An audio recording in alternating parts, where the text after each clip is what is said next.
tao xoay lao nó mày lâm luận sim cái bạc luống khẩu không hồn tụi mày bấm mày cán khẩu tai gẳng toang phi nên hơn nữa nè không hồn lắm khẩu tàn thai gẳng tu nè bấm ra tàn mắn tu rong âm ra tai gẳng này doanh cái rồi nè nem rồi nè tu na hơn quay thì hay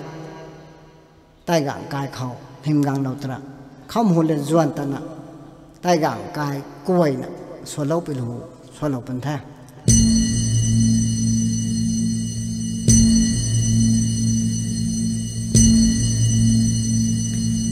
hãy gắng cài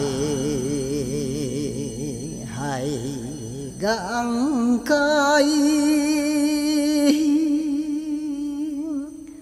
thêm đôi dài quay tại làm ăn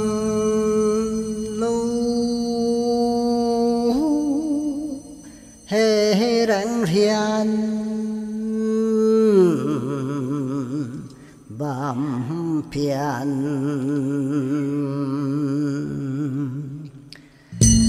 thuồng hồn khát khao cụ đinh đã phang giao kỳ guai buông bằng thiền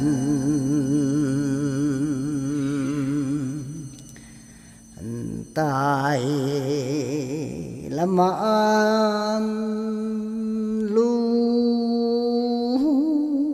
hê lãng thiền bám phiền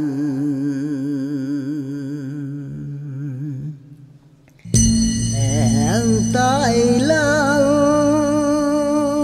mà lu lại cả gai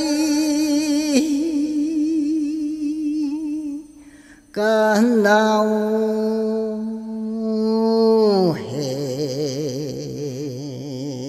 hao mà cam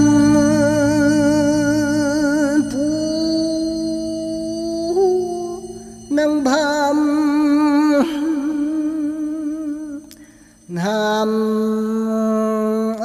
ai tạm đang cần nào hãy gắng càng là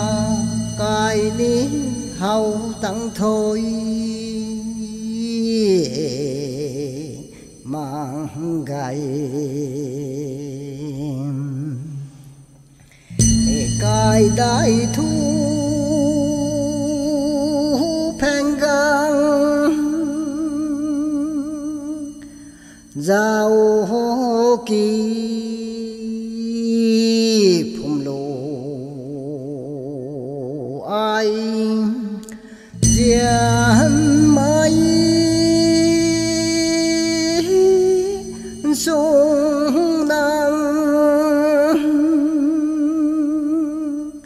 đinh bám